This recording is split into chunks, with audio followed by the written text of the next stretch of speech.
Hello and welcome to our Heritage. I'm Sherwood McCaskey. It's a walk-in tour of historic Bridgetown with tour guides Senator Professor Henry Fraser and historian Dr. Carl Watson. We ended the last tour in the area of our Parliament buildings. We move now a stone's throw away and commence this tour in Mauls Alley. This is Mauls Alley, a very old Barbadian name, Maul, M-O-L-L. It says Dottin's Alley at the end, but that's the alley that goes that way. This is a street with three very, very old buildings. At the top of the eaves of this building are what they call dentils, where you have a decorative feature with projecting bricks. That is an 18th century feature. I don't think there's a building in Barbados that is built in the 19th or later that has those features. And I think this street is a very old street. They all had almost identical balconies and they had beautiful symmetry. This one in particular, the first one, had beautiful old doors, three lovely old doors, and they completely changed the facade and decided to convert the texture and the outside of the building with some nice whitish lavatory tiles. So they've completely altered the ambience of the building. And similarly the one on the front, on the other side, which is pink lavatory tiles, and then down at the end they've got a nice red, so that it looks a little bit like poinsettia looking at the green balcony on this side and the red walls behind, you know.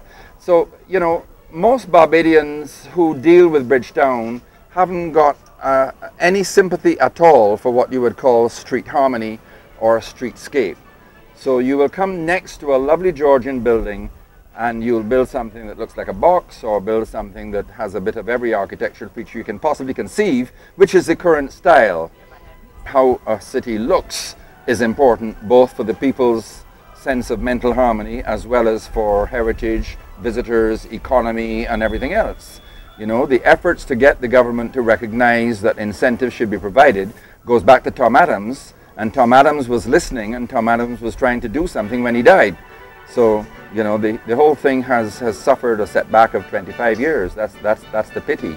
People who own old buildings like this don't seek advice, and they make these changes almost always without ever going to the town planning department.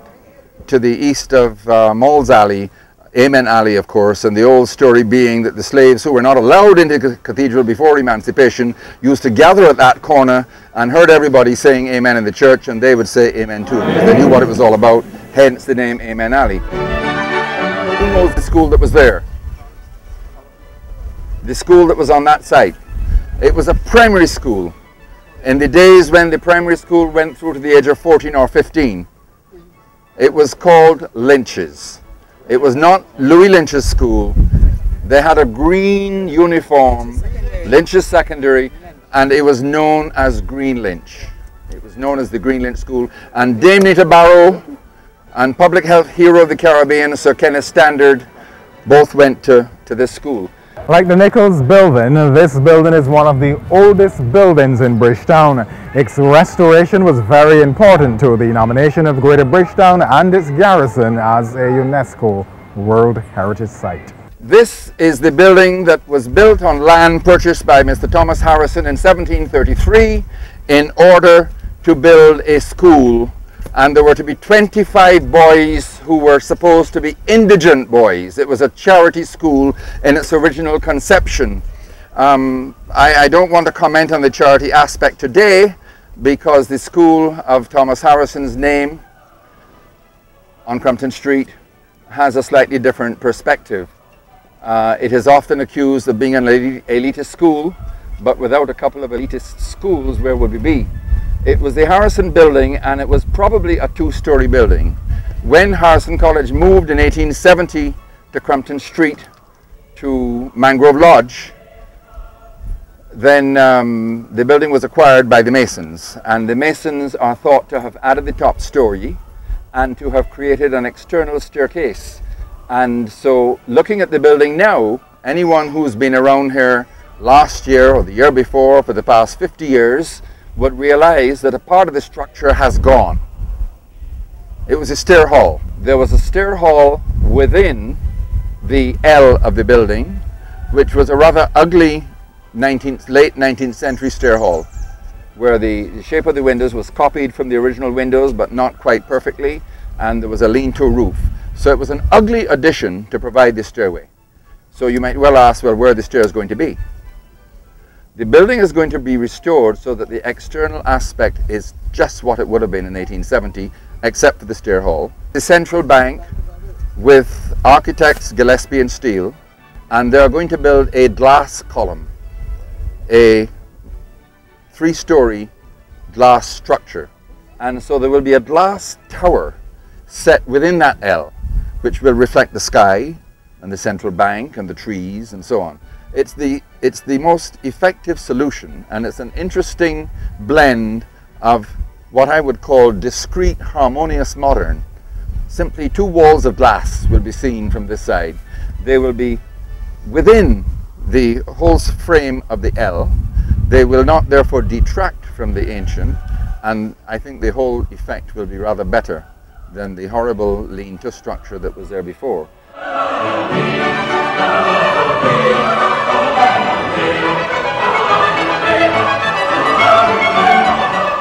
It is not a historic building, but its significance in Bridgetown and the fundamental role it plays merit its inclusion on a walking tour of historic Bridgetown.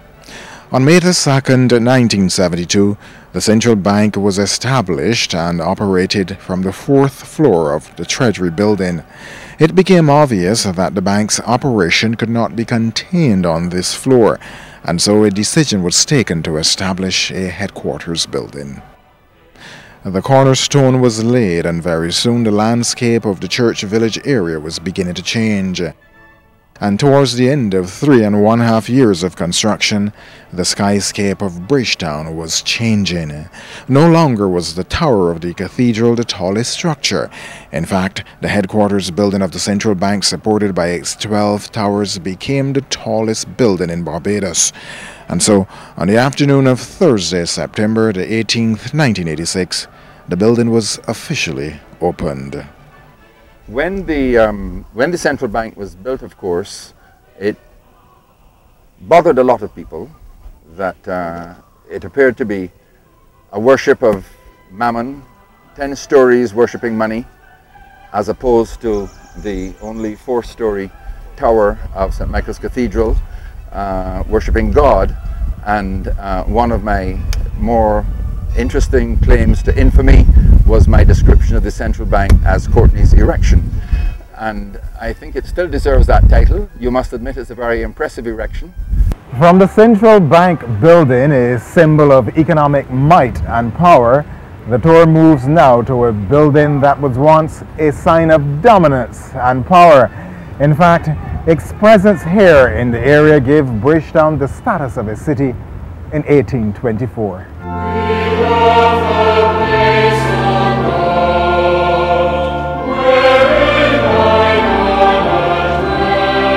Late 17th century, early 18th century structure, rebuilt in 1784, and all of those who wish to see Barbados as a casino gambling tourist destination keep reminding us that the proceeds of gambling of a great lottery provided most of the funds to rebuild St. Michael's Cathedral. So on that basis, Barbados should develop casino gambling. That is the argument frequently used.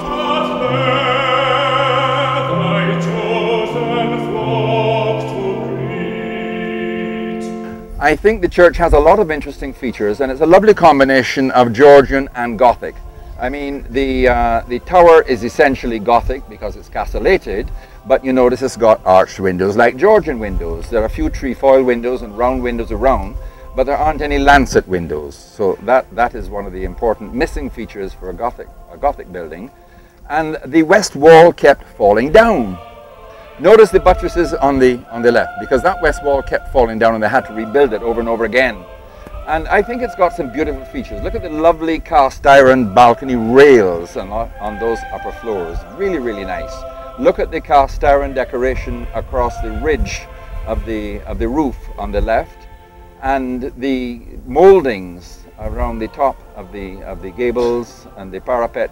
Really attractive moldings which provide nature's resting place for our favorite friends, the feathered ones, the pigeons. So those are nice features, and there's a nice little, you might call it a fire exit, But there's a little set of steps there which would allow the verger to go up and to ring the bell from the first floor.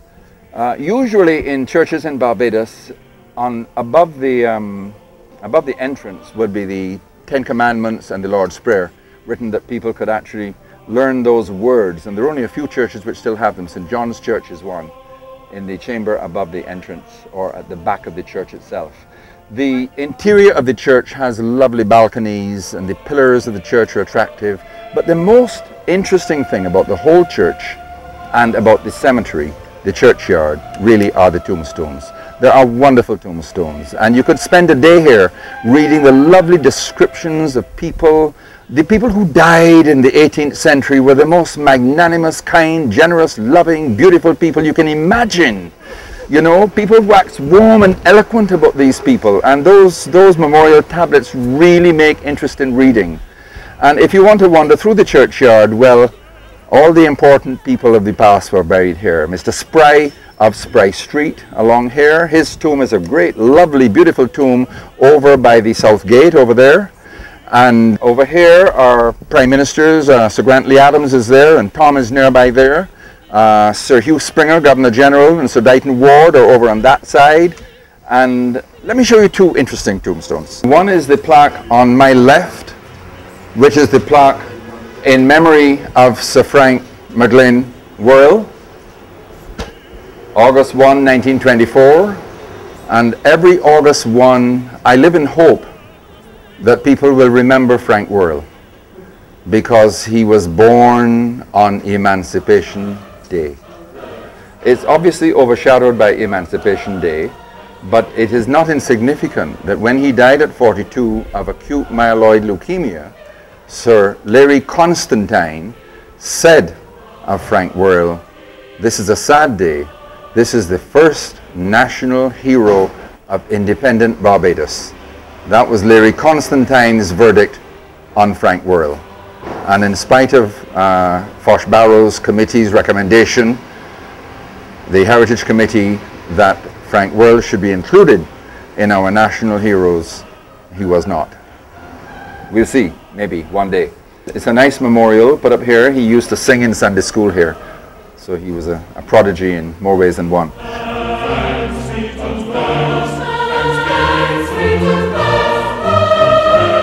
I thought if you would permit the indulgence that I would show you my tombstone. This is the tombstone of Henry Fraser I. Forgive the misspelling, but in those days they didn't bother about spelling. It could be spelled any which way. But this is my great-great-grandfather, Dr. Henry Fraser, who died at the age of 45. He was obviously a very interesting man, because he was some kind of physician, but we don't know whether it was an apothecary or whether he simply ran a doctor shop or whether he was a proper doctor. But he was also the secretary of the Committee for the Poor of the Vestry of St. Michael. And so when he died, very nice things were written about this very kind and gentle man.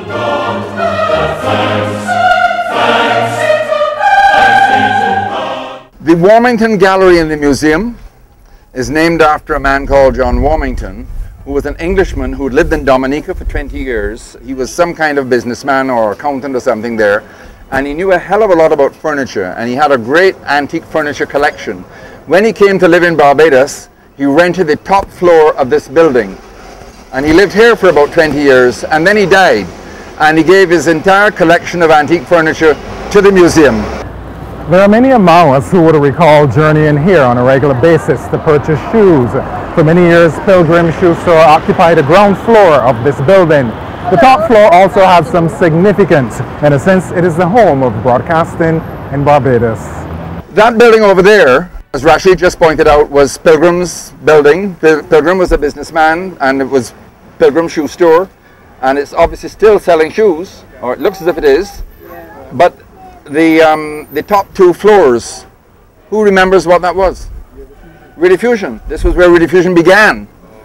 The predecessor of Starcom Network began right there, and obviously the top two floors are not in use, but it's a wonderful late 19th century building. This is perhaps one of the more fascinating stories on the tour. We must warn you that the story and its visual depictions might be disturbing for some.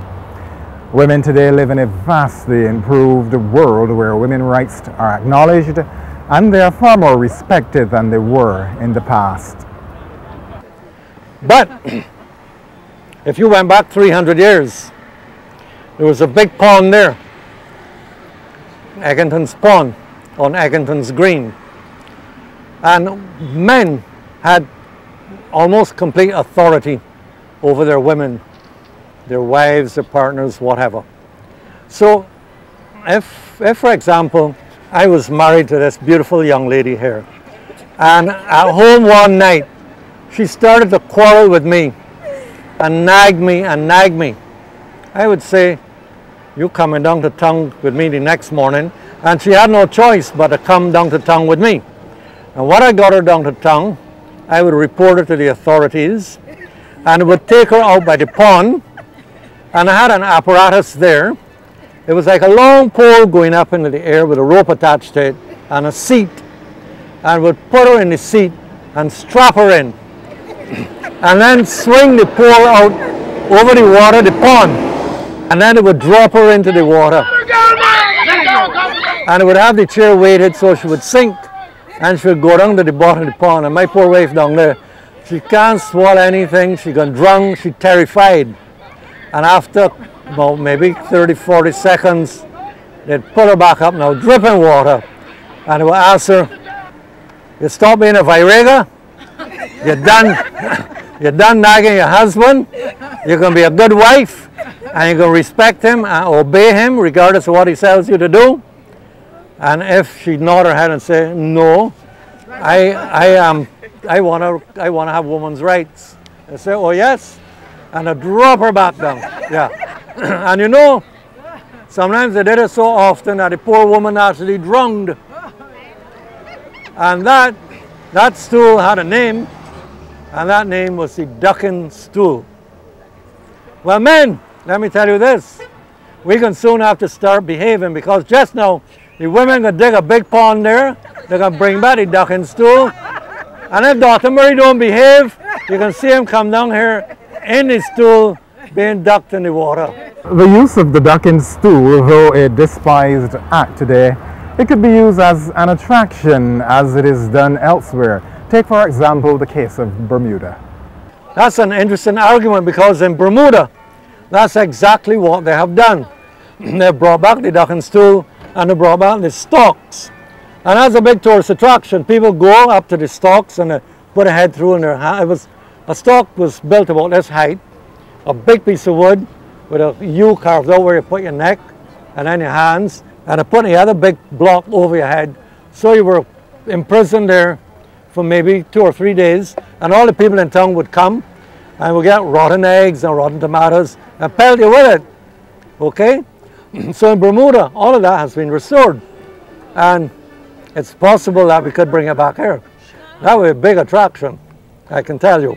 From the use of the ducking stool of the 18th and 19th century, we move forward now to the 20th century, from the use of water as a form of punishment to its use to celebrate a special occasion, the coming of pipeline water to Bridgetown. This is obviously the fountain gardens, the fountain built to commemorate the water supply to Bridgetown when they distributed a water supply to 200 or 300 houses, and they put in fire hydrants all over Bridgetown in order to try and control the fires that were taking place all the time. And this was called Egginton's Green. What is now National Hero Square, was Trafalgar Square, was in the 17th century called Egginton's Green. It was one of the first habitations opposite the Indian Bridge over there. And by 1860, when the fire took place, there were obviously probably very shabby, very old, very ancient houses, because they had not previously been destroyed by fire, but they finally were hit by fire. And when this whole area was destroyed, it was called the New Burnt District, as opposed to this area further west, which was the Old Burnt District. And they took the opportunity then of building the Parliament buildings right here in 2 stages. This is 1860. And anybody who has not been to the National Heroes exhibition in the West Wing, the museum in the West Wing is really worth visiting. There's a nice short mural in there, and quite a good display. I don't think the lighting is perfect, and there's some controversial bits, but it's a very worthwhile exhibition to visit. Another personal point about here, this used to be all the government offices. So they had Parliament on the western side of the upper floor, and the Legislative Council, which became Senate, on the eastern side of the upper floor. And the ground floor was all government offices. The Postmaster General sat in the curved office there at the extreme eastern end. That was the Postmaster General's office. The Postal Order Department was right next to it, and the Registration Department was at the far end, and then that moved over to the other wing, and that became where they sold stamps. And I know all of this because when I was a small boy, my mother was the postmistress in St. John, as Frankie would know, and she used to come to see the Postmaster General once a month. And in vacation time, the children came with her. So as little children, we were ushered into a big office with the English Postmaster General, Mr. Sharp, sitting there at a huge desk while my mother discussed business, and we waited silently and patiently like good little angels until the business was finished. And then when my mother moved when my father moved to the Southern District Council of Oistins, my mother applied to move to town because it was not really realistic to drive across country, you know, hundreds of miles into the Republic of St. John. And so she moved to Bridgetown, and she became the first head of a department, the first female head of any department in the government service in 1959. And because she was so efficient, she was eventually made head of 2 departments. So she would be running back and forth across the Parliament yard between the 2 departments that she was head of. Interesting story. When the tower that used to have one like that there, when that came down? It was fairly soon. I don't think it lasted 10 years. They had a tower over here, which was much, much bigger than that one.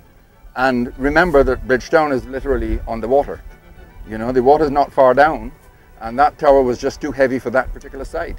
And it started to collapse. So they took it down and reconciled the building with that rather clumsy looking entrance. They made do. This site has gone through multiple buildings. This is the 4th incarnation that we have pictures of.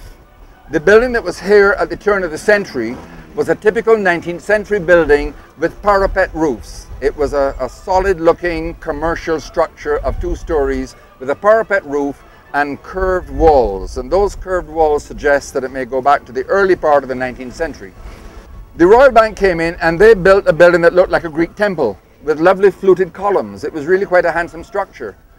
And then sometime in the 1960s, in the modern era, where everything had to be of terrazzo and everything had to be clean lines, they built over the columns, which had looked rather like those 2 columns there. So the building that most of us, in fact, grew up with was the terrazzo style building of either the late 50s or the early 60s. And now this is a completely new version, which I think harmonizes quite nicely with the Parliament buildings. On the other side of the street, and before those buildings were so completely changed, there was a little alley. And I remember being told, walking up Broad Street by my father, that little narrow passage was the cage. And the cage was where prisoners and runaway slaves were impounded until either someone claimed the slave or until the prisoner was actually formally charged. So it was used for both prisoners and slaves. Where were slaves sold in Bridgetown? And unlike Roseau, Dominica, where if you go to Roseau, you see a specific point in the middle of Roseau town, which is called the slave market, and that's where slaves were bought and sold. Here in Bridgetown, when slave ships crossed the Middle Passage and brought their human cargo on land, it was divided up. That human cargo was divided up, and individuals were sold in the yards of individual business houses. So if you go to the newspaper advertisements of the 18th century, you will see they didn't talk about a slave auction. They used the French term. They talked about what was called a vendu, but it means the same thing. A vendu is the action of actually putting up on the auction block human individuals for sale. So if you were to attempt to identify where slaves were bought and sold in Bridgetown. You would have to go to very old maps of Bridgetown and locate the business houses that brought slaves in. It could be done that way, but then you would have to identify about 10 or 12 individual points in Bridgetown where slaves were bought and sold. As I said, there was no central marketplace. But if I rely on the memory of my great aunt, and she got this story from her grandparents who were alive during the time of slavery, and the cage that's discussed, although the Holden cage was their part of the time, really and truly that plaque should be across the road on the pier head, because that's where the cage was moved, and the cage actually functioned on the pier head. What was the cage? The cage was a holding point for anybody who behaved unruly in Bridgetown. So it wasn't for slaves alone. If Bridgetown was full of taverns where people drank rum, if you were a sailor, and very often you had 300 ships in town.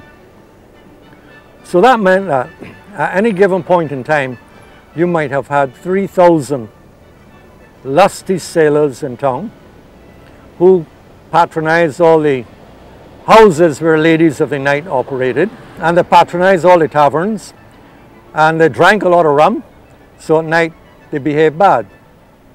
If you were a slave and you were in the country and you ran away, the logical point for you to run would be Bridgetown, because in Bridgetown you could lose yourself among the large group of freed, colored and black people. Or if you were even luckier, you could find a ship's captain who would take you, let's say, to England. We're in England. If you stood free for a year and a day, you were then legally free and nobody could enslave you again. If you stayed on Barbados, and even 5 years down the road, if you were captured, you could be forced back into the system of slavery. So it was not very secure running away on Barbados, and running away was brutally punished. So if runaways were captured before they were sent back to the plantation, they were held in what was called the cage, which, as I said, was located in a number of areas that moved. The last point, as I said, where it was before it moved to the pier head, was approximately where the Mannings building is.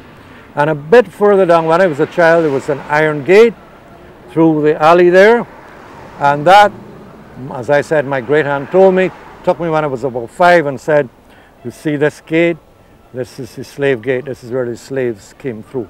Well, I'm sure you've learned quite a bit on this walking tour of historic Bridgetown. Special thanks to our tour guide, Senator Professor Henry Fraser, and the historian, Dr. Carl Watson. My name is Sherwood McCaskey. I am extending a special invitation for you to join me here again when we continue our walking tour of historic Bridgetown, a UNESCO World Heritage Site.